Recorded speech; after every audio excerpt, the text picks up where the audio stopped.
Hello, everyone. Yay, another day to be with you. Wow. Again, it's very late here. It's, I don't know what time, midnight. It's another day from work. This is Katrina McHyde. For most of you who know, on Tim and Katrina McHyde's channel. It's now changed to Tim and Katrina McHyde's channel. It's really cool. And I've had another busy day, like I'm sure many of you are in the middle of, because when it's about midnight here in Germany, you are probably in around your evening hours or late afternoon hours. So we'll see who ends up live today with me and saying hi to me. I hope we get some people to show up if they've got the time. And I'm going to share some things I was talking about yesterday on vlog post number on the narrow path number 70. This is number 71. Yes, I've done 70 of these, but I've actually done more than that because I started in the hospital in February, back in February of 2000 of this year, 2018. So I've been doing this for a while, but it didn't start becoming on the narrow path till after we got out of the hospital with our son. So yesterday I was talking about being stuck. Actually, I was talking about a lot of things, but one thing I mentioned is if you're stuck in your walk with Father.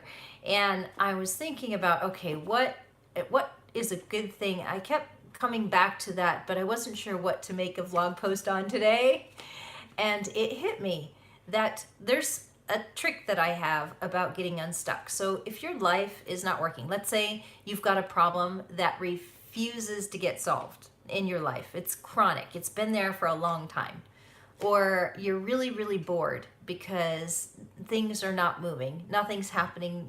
Nothing's really interesting in your life. And you're just maybe going to work or taking care of the kids or whatever, and it's just the same thing over and over every day. Or you're just not seeing movement in areas and growth.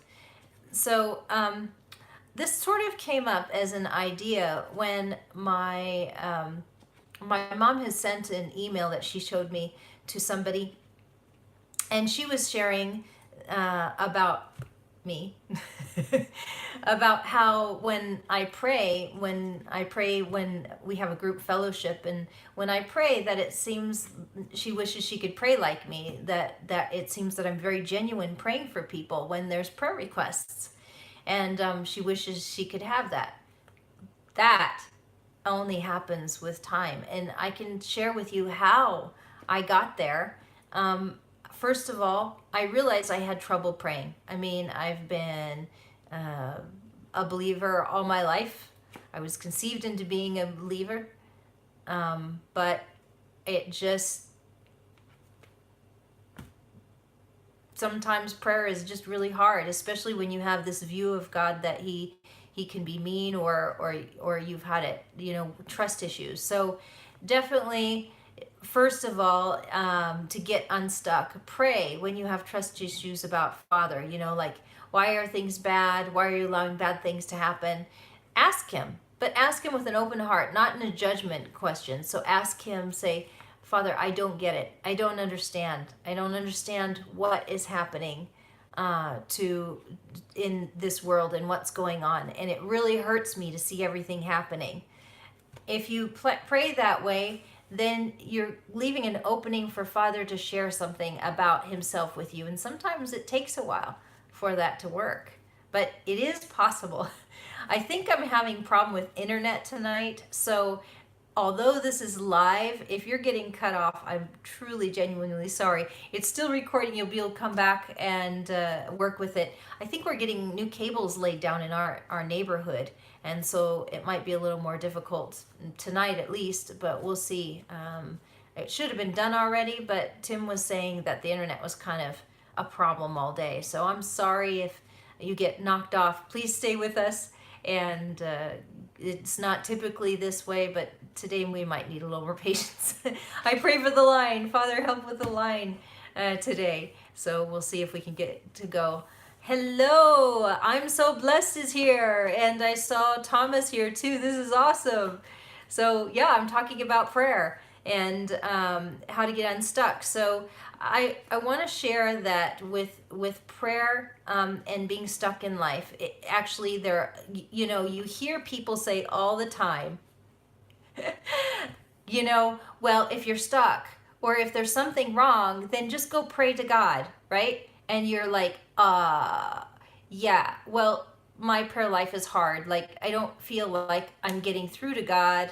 Or you go, how is this really going to help? Because I prayed on it forever and I don't feel like I'm getting an answer. I mean, there's all these things that happen with prayer that just is frustrating for us, and with our life when it's stuck. And so I'm gonna show you something, and this is like eating spinach in the spirit. I admit it. It's very nutritious, and it really, really, really works. I've personally done this. Wow, Tom, this is great. Awesome. This is great to have you here. Wow, we have a few people here. It's awesome. Welcome to all of you. I'm looking forward to the comments that you have and what you have on the topic of prayer as you go along, if you have any questions as I'm talking. And I have cats that are, like right in the middle of things. So, it's a little interesting around here trying to do a vlog post at this time with the cats going, oh, I want some time. And my mom, Ronnie, is here. So if I say anything or I lie, she'll let you know, which is great. Keeps me honest. Although I like to be honest anyway, usually. So how do we get unstuck? How do we work with praying better as well? So I'm going to do kind of two things and we'll see what happens, okay? And see how far I get down on talking about both of those topics. All right. This is going to hurt. And I'm going to tell you a secret of how I get unstuck. One thing that I use to get unstuck, and it's a really powerful tool. I talked about fasting yesterday, but this is another one that's very, very powerful, and it's very hard to do, but it really, really works. I am going to quote what we're told in Scripture by our Messiah, by our oldest brother. I'm going to go to Matthew chapter 5, verse 43, and I will read it to you. And it's going to hurt, but I'm going to unpack it for you on how it works, okay? So, you have heard that it was said, love your neighbor and hate your enemy. Oh yeah, you know where this is going. But I tell you, love your enemies and pray for those who persecute you, so that you may be sons of your Father in heaven. Yeah, I know. I told you it was spinach. I told you up front. It says, and this is why, because Father is like this, okay? Jehovah himself is like this. For Jehovah, he causes his sun, his son, notice, to rise on the evil and the good, and sends rain on the righteous and the unrighteous. So Father himself, even though people are evil and even though people are doing things wrong, doesn't mean that he totally abandons them and isn't good to them. So to be like him, he's asking for this. So this is a great thing. If you think about it, now this kind of helps us with a couple of different avenues. Number one, if you think you are Father's enemy, Jehovah's enemy, like you're feeling like guilty and like he might be mad at you or whatever, notice how kind he is. So even if you have trouble, he's still so kind. And if you understand that he's kind, it can help you to understand that actually you can go to him because he's this kind, to be that nice, to love your enemies. He even loves everyone, even his enemies. He loves them by letting the sun come upon them and gives them rain and gives them food and provides for them. And so he's asking us to do the same thing. So one of the tools that I use is I'll make a list, and it's usually pretty easy to do. I don't know too many people that have a problem making a list like this of people I don't want to pray for, I don't want to talk to, I don't want to look at, or make me mad. And then I sit there and I eat my worms or eat my spiritual spinach. It's called pray for them. And you don't know how to pray for them and get emotions and maybe irritation as you do it. Pray for my one enemy every day, but it's because I know God expects me to. It's hard to be to mean it. God expects you to do it because it makes you start to learn to be bless your enemies and do good to those who persecute you, because he blesses even his enemies by allowing them to have food and other things. So we learn to be love like he is love by doing it. And if we become more like love, we understand who he is towards us, and we can feel better in our identity and our relationship with God the Father ourselves. And it also helps us to see how Father sees us and how he sees other people. And many times the thing that's holding us back and keeping us stuck is our bitterness and anger and frustration towards ourselves and towards others. And so this is one way to break through it. And you say, well, what do I pray? I don't even know what to pray for. If I just want them to be cursed. They've done some horrible things to me, horrendous things. I don't want them to be blessed. I mean, you want to be like Jonah. Jonah didn't want Nineveh to have a warning. He didn't want anyone to be saved. He didn't want that. He actually wanted them to be torched.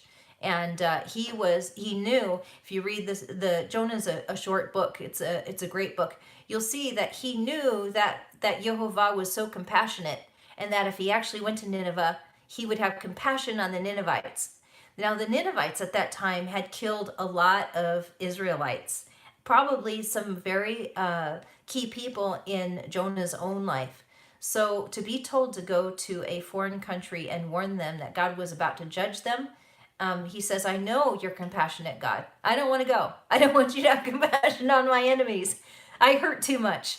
And Father even was gentle and compassionate on Jonah, even though he went the opposite way and he was upset when he was there. He provided gentle ways to try to guide Jonah back to, come on, I'm nice to you. And I can be nice to who I want to be nice to, but they need to be told what's happening before I do it. I am that loving. And that we can take comfort in that, because that means that he can be that loving to us when we're being rebellious, or we're being, we're wanting to walk away and we're not really in the best place. So it gives hope for all of us. See? So already it makes it better. So you feel closer to Father, and that gets you unstuck on the trust issues, because you can see that there's quite a bit of space and leaning that Father gives, even when you've got trouble and you haven't made him truly, completely your friend in so many different ways. The other way to pray for them, and if you can just start and say, I pray for them because you tell me to. Start there. That's fine. The other thing you can do is just say, I bless them. It says in, I think it's James. I want to say James. It says that we should bless and not curse with our mouth. And so you can practice blessing. Just go and say, I bless them. Yeah, this commandment is for a greater reward and growth for necessary.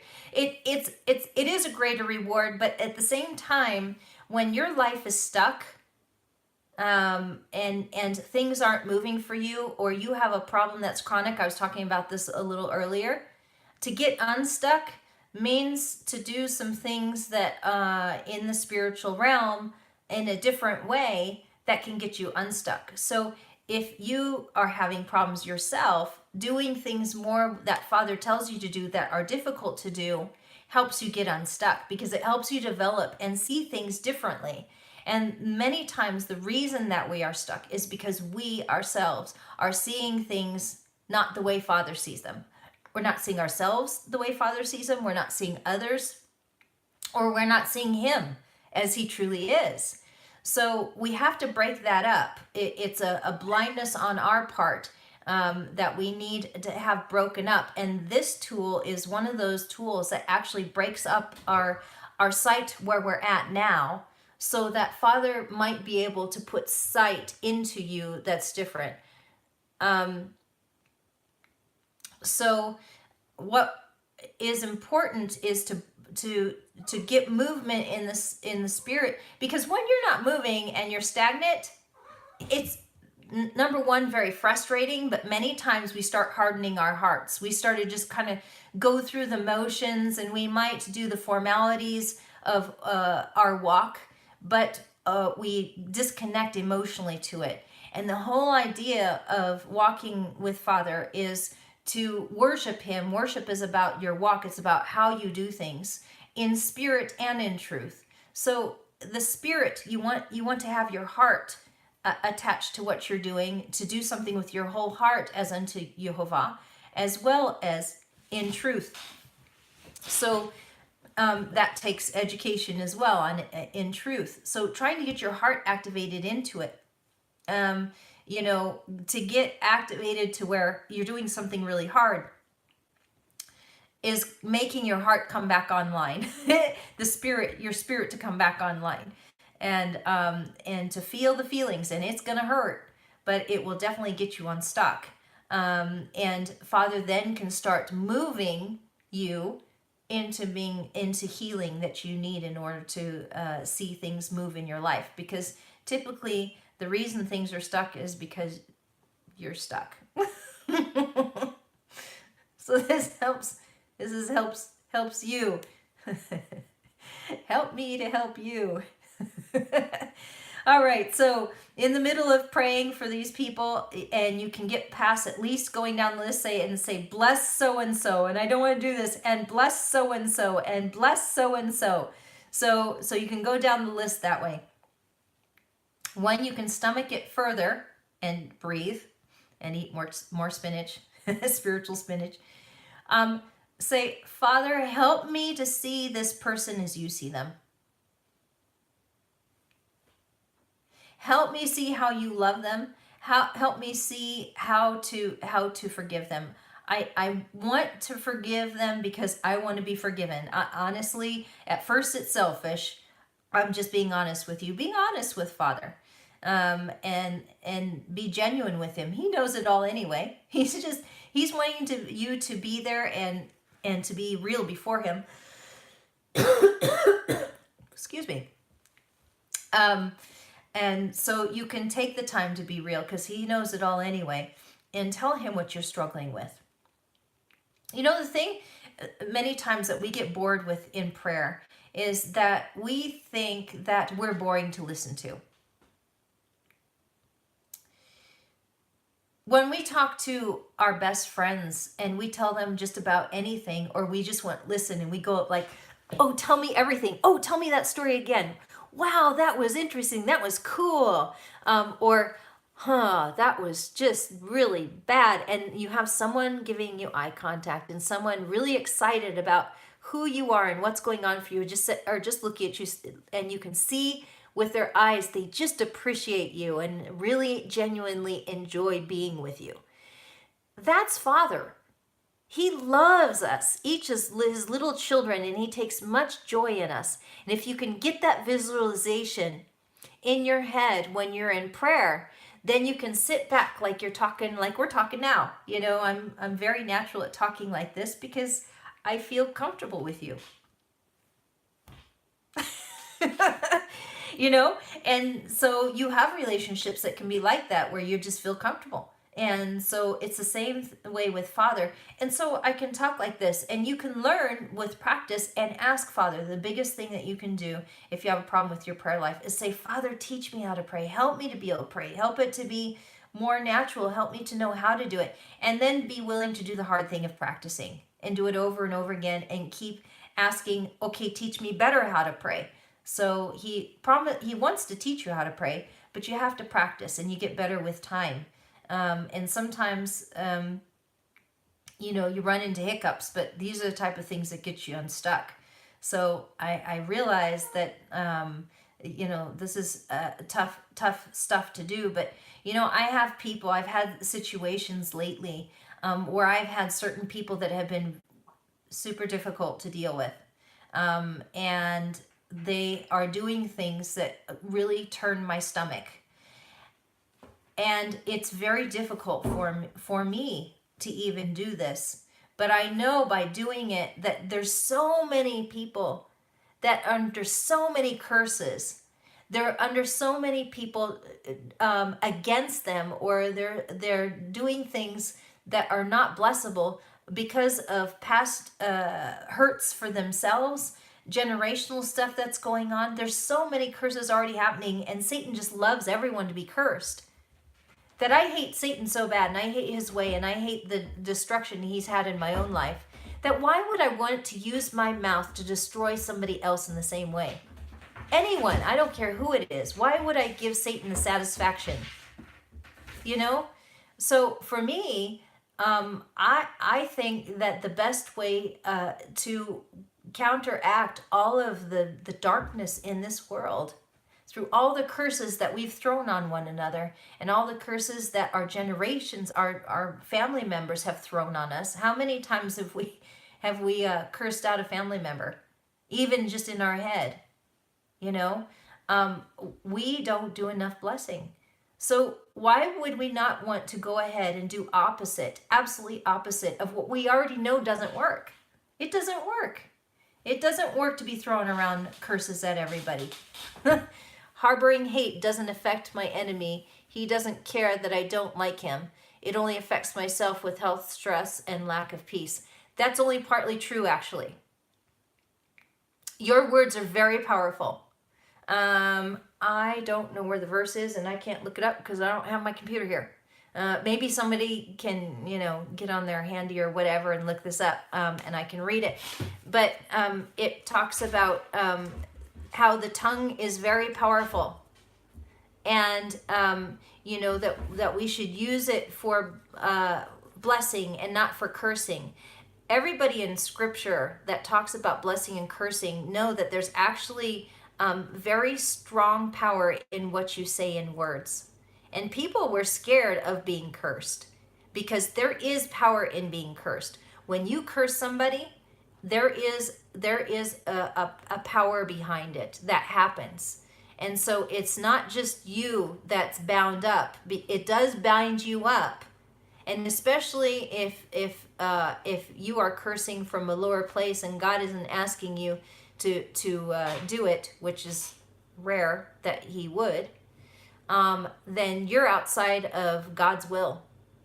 And that's a dangerous place to be. So when you do that, you hurt a lot of people. You hurt a lot of people, not only yourself. Because then when you're into cursing and you're into being bitter and angry, how about the people that have to live with you, around you? They have to deal with your bitterness and anger, and you think that you're covering it up, but that type of stress, affects everyone else. It doesn't just hurt you. It binds a lot of people. It binds your children. You're cursing your children by keeping curses, by trying to curse your enemies. So I tend to believe that everyone's hurt, not just the person doing it. But yes, if you're going to look at it as a central point of yourself, which I think is important as well, because if you look at the three aspects that I always talk about, the two greatest commandments, there's three parts, right? Love Jehovah with your whole heart, might, and soul, and love your neighbor as yourself. You don't have anyone you consider an enemy. You might consider, if you think you don't have anyone that you consider your enemy, then I would probably look at your own self. Do you find yourself an enemy to yourself?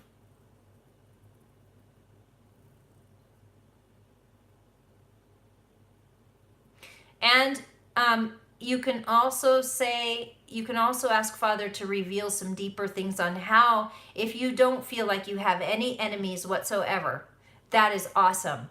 then for those people that you see, I just asked myself, why isn't Katrina boring? Yeah, I know. Yeah, learn how to bless yourself. It's true. Father wants you to be blessed. Oh, that was great, Tom. Oh man, I get a kick out of you. I get a kick out of all of you. Oh man, that was great. So, if you don't have any enemies, if you see things in the world that are not right, you can learn how to bless them and go to Father and learn how to bless things that look stuck, and that helps you get unstuck as well. So that works as well. But and also, ask yourself if people have a difficult time with you. If you find that certain people are having a difficult time with you, then pray to Father. Bless those that are having a difficult time with you by asking Father to help change you. See? Your prayer didn't get so boring after all. If you want to get unstuck and you want things to work. So, if people think that you're an enemy, you may not have any enemies, but if they think that you are kind of like an enemy to them, then somebody needs prayer in that. You need some resolution and help.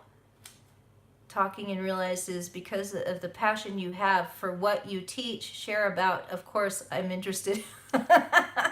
Yes, because I know why I'm passionate about what I talk about?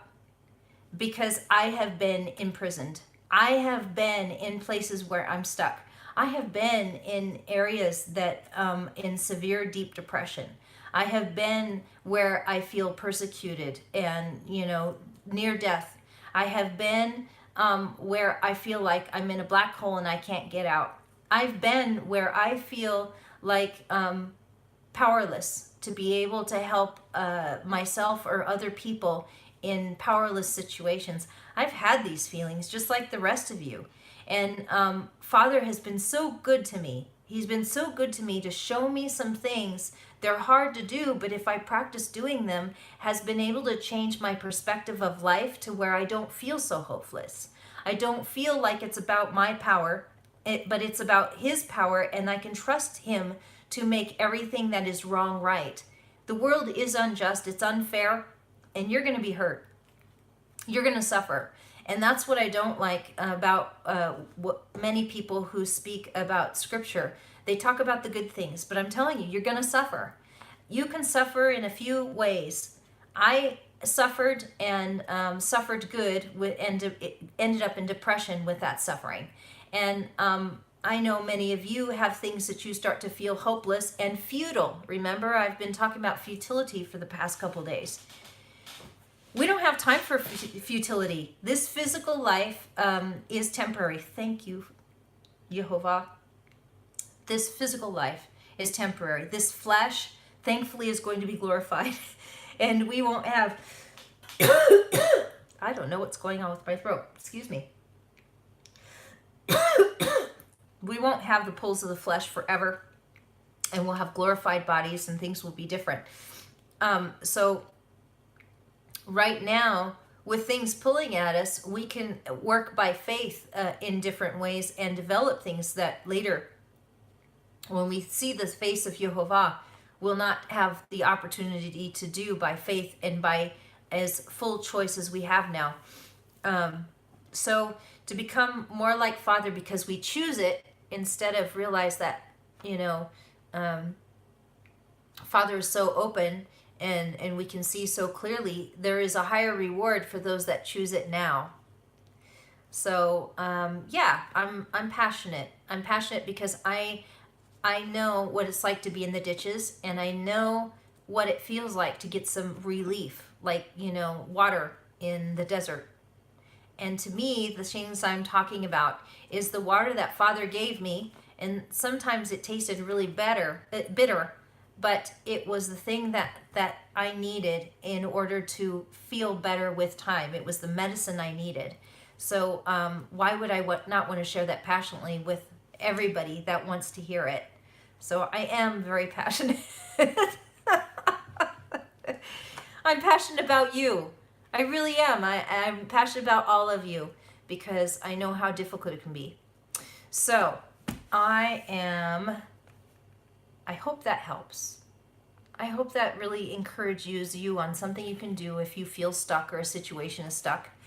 To look for your enemies, including if you consider yourself an enemy or you even think that you're an enemy of God. He still wants good stuff. So I'm going to pray for you, and I am going to go to bed. I'm tired. Oh, so anybody that wants to be have this prayed for them, they can accept it, and if nobody wants this prayer, that's okay too.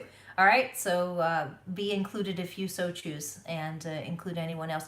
Father, we just give this time to you. I just am so grateful for all that you've given us. Thank you for the time that I have to practice praying for people, and help them to be able to have times to practice praying and getting better too, and being able to visualize how good you are, Dad, and help them to heal from the areas that they don't feel like you're so good, Father, so that they can be more passionate themselves and feel like they're talking to someone that really, really, really cares, because that's what's really important, for them to understand that you genuinely do care about everyone, even your enemies, Father. That even your enemies, what you really want is for them to turn back to you, and give them a chance to turn back to you.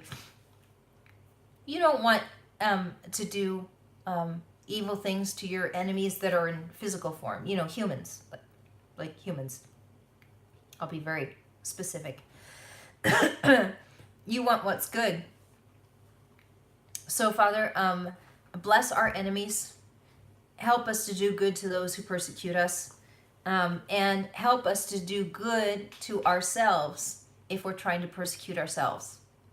And help us to remember these things, and get unstuck in all the ways we need to get unstuck. In Yeshua's name, amen. All right, if this has helped, leave comments and share these things on media. You can share them on Facebook for free and help other people if you think it's been helpful to you, and get the word out for these. And we have a bunch of stuff at escapeallthesethings.com that's for free as well, that you can take advantage of if you'd like. And I just appreciate all of you. Thank you for coming, the ones that are here live. Thank you for coming, and I hope to catch you another time. I'm sure hopefully I'll be able to do another one tomorrow night, and maybe I'll see you at this time. So I bless all of you and hope you all have the rest of your late afternoon and evening go well. And I'm going to go to sleep. God bless. Bye.